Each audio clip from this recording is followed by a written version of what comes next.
All right, who's up? Brian, just what is the status of Denver Harris with the team right now? Denver is handling some personal matters, and if he takes care of everything, you know, could have him back this weekend.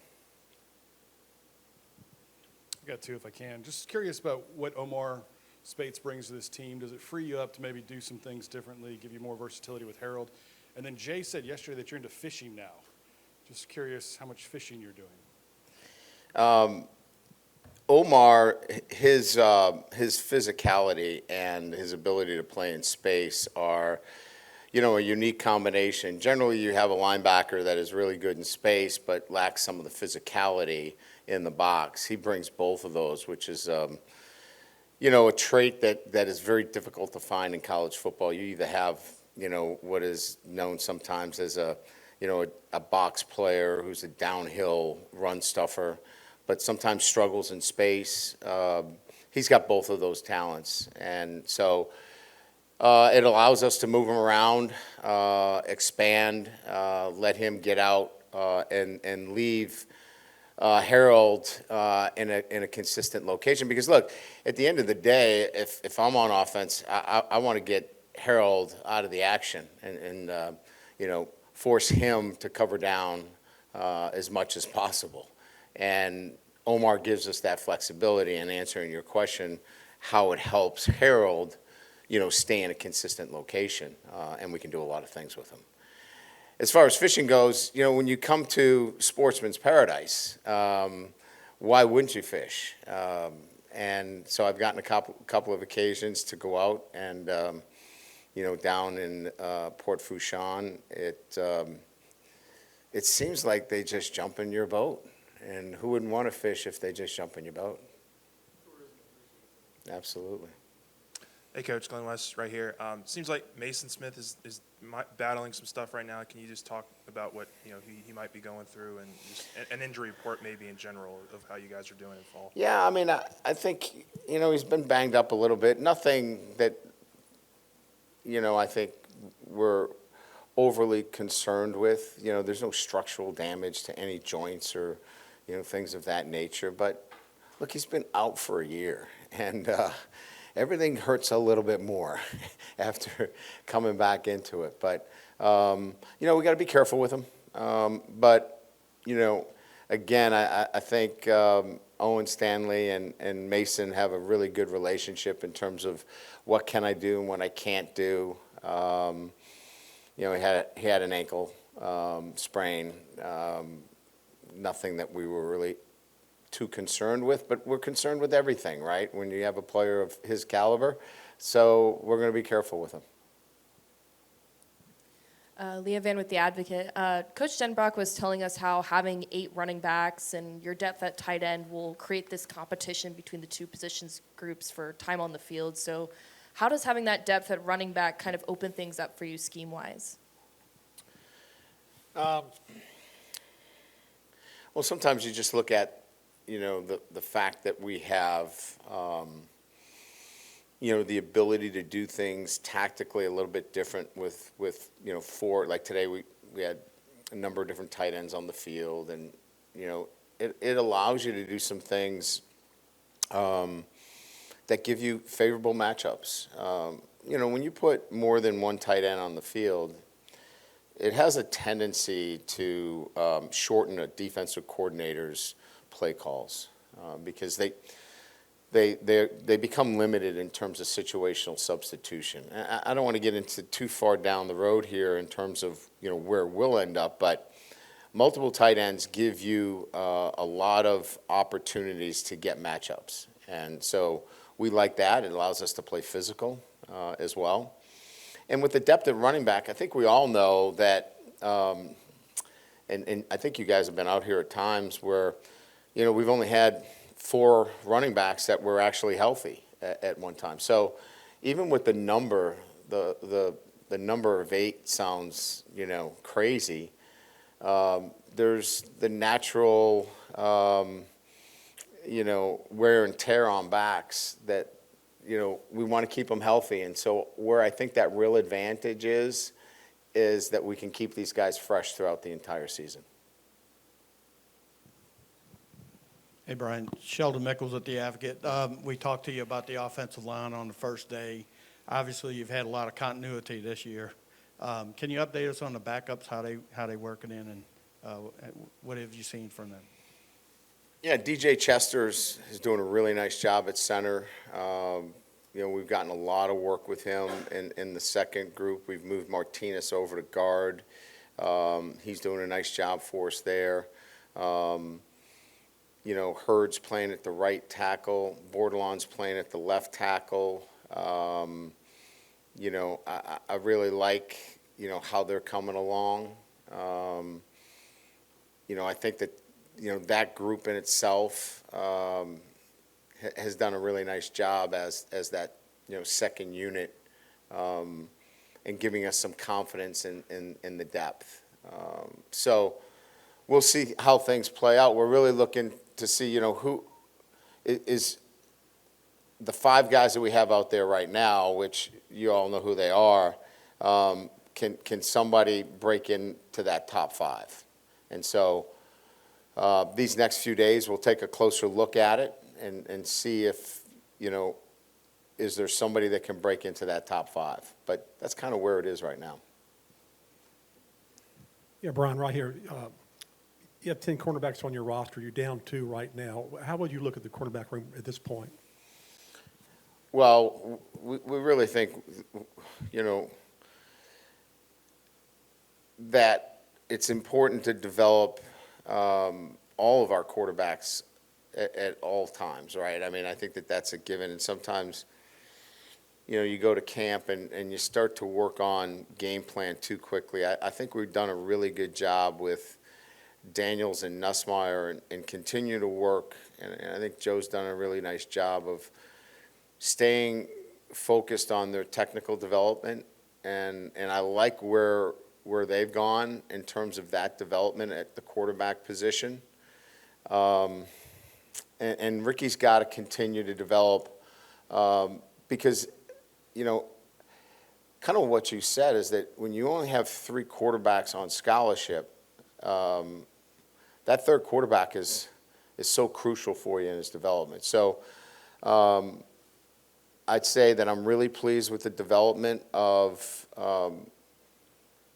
Daniels and Nussmeier, and Ricky is we're really pushing him hard to continue, his trajectory, because when you have just 3, he's in the mix, right? I mean, so these next 5 days are going to be really big for him. Coach over here, Buddy Sanji, Buddy Sports Talk. First scrimmage of the fall in Tiger Stadium. What are you looking to see? How many plays? And secondly, special teams, how's that coming around? Have you decided on your return guys, or is that still a work in progress? We'll try to get in, somewhere around 60 to 70 plays. It's generally the biggest scrimmage in terms of live work that we'll get. We did some situational, as you saw, goal line work today.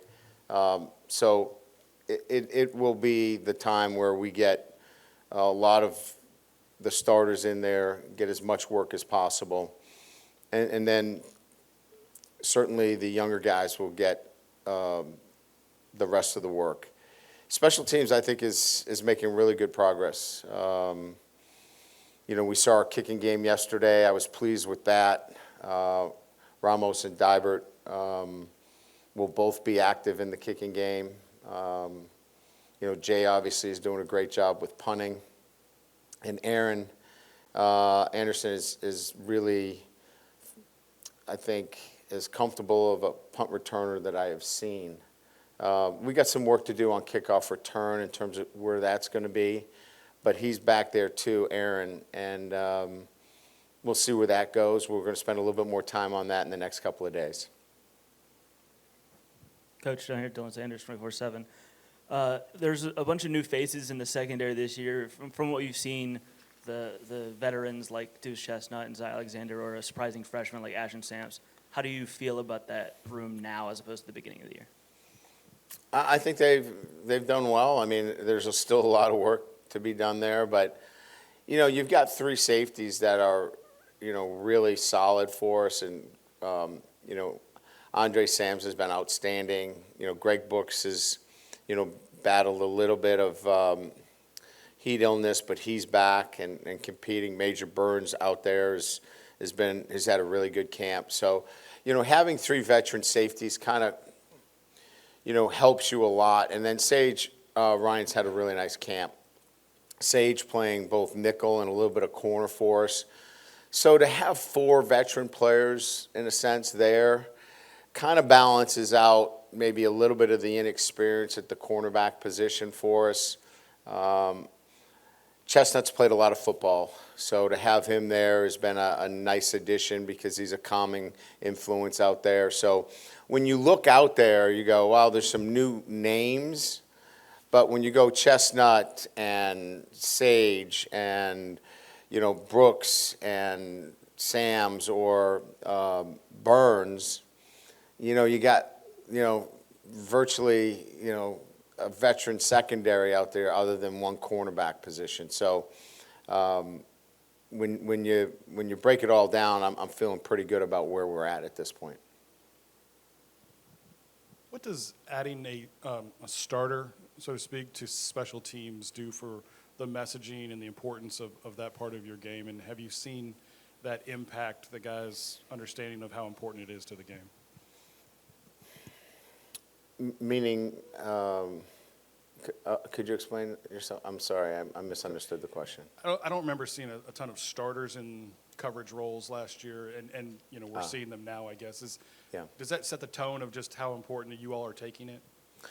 Yeah, I think that's part of it, and I think we had a pretty frank conversation with our guys about what the NFL rosters look like. I mean, for these guys to make these rosters, I'll just give you an example. From the fourth round pick or later, it's about a 20% chance of making a roster. So you better have more in your resume than just being a positional player. You better play special teams as well. So we're just trying to be transparent with our guys and let them know that, this is what it looks like. Look, if you're a bona fide first-round draft pick, special teams doesn't necessarily need to be on your resume. But, we don't have 5 first-round draft picks. We got a lot of really good football players, but they need to enhance their resumes. Coach, right here. You talked about kind of those 5 guys on the offensive line. In your experience, is there a number that you're kind of shooting for to make you feel comfortable? Injuries happen, things like that happen. What is that number, and where do you kind of feel like you guys are at that point maybe here in year 2? Well, I think you always want to have a swing player, a guy that can play, 2 positions for you. Who's that Swiss Army knife, if you will, somebody that has that ability to play a couple positions. And we think, obviously Martinez can play center, he can play guard. So there's a guy that can plug in, play a couple of positions. Who's the next guy, right? Who can play both right and left tackle? Then you're looking for a guy that can plug in. Who's the next best player? So we kind of break it down that way. Who's the utility guy that can play center and guard?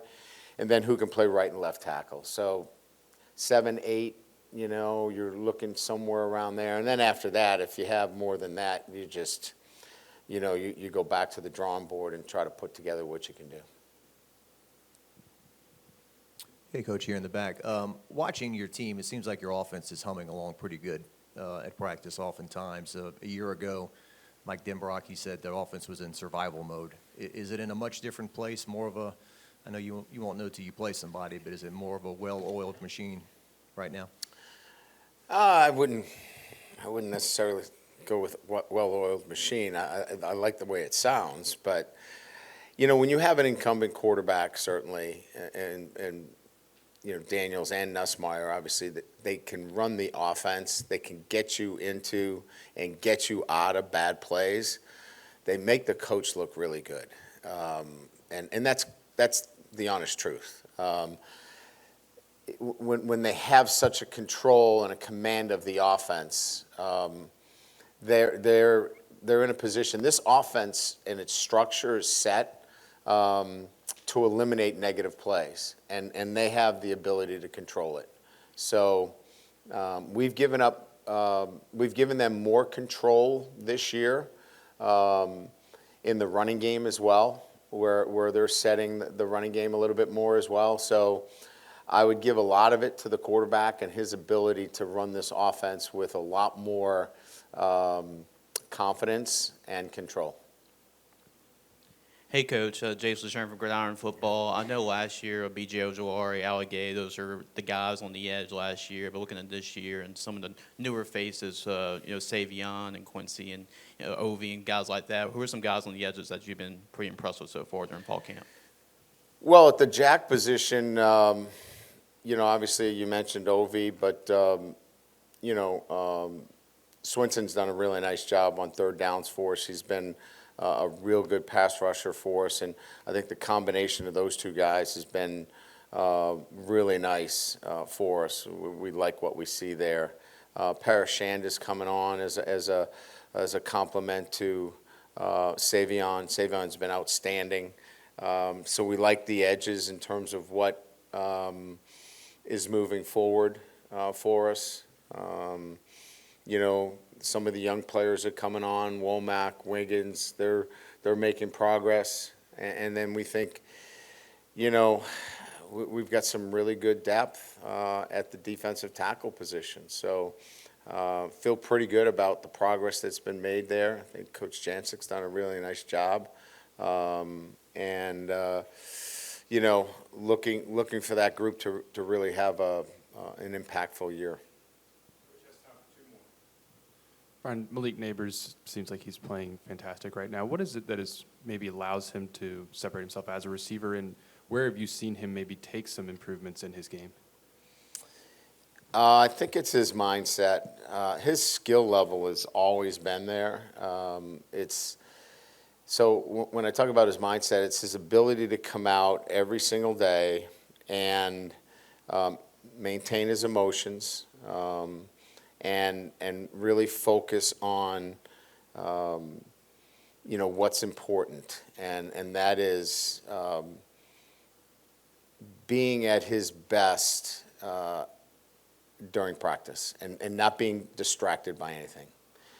I thought at times he got distracted, quite frankly, and let things on the peripheral get in the way of how he came to practice. And he'd had some ups and downs during his practice. This year so far, very little to no distractions has put him in a position where his practicing has been very consistently at a high level. If he stays at that level and eliminates the distractions that are so easy to pop up today, he's in line to do some real special things. Hey, Coach. I was just sort of curious, is it hard to sort of pick out what your sort of running back depth chart looks like when there's some guys that are still out and the room's still as big as it is? Which depth chart? Running back. Yeah, we've purposely not put out one. Like if you went into our locker room, we don't have a depth chart. My experience is once you put up a depth chart, you can go one of two ways. You can become really selfish or really upset. And I just kind of stay away from them. And we just kind of let them go out and compete every day, It's going to take care of itself, when we get to the season. I just think that, the running back room itself, we know you can't play 8 guys. I just think that experience versus inexperience is going to win out in that room. And that'll take care of itself. Good? All right, thank you.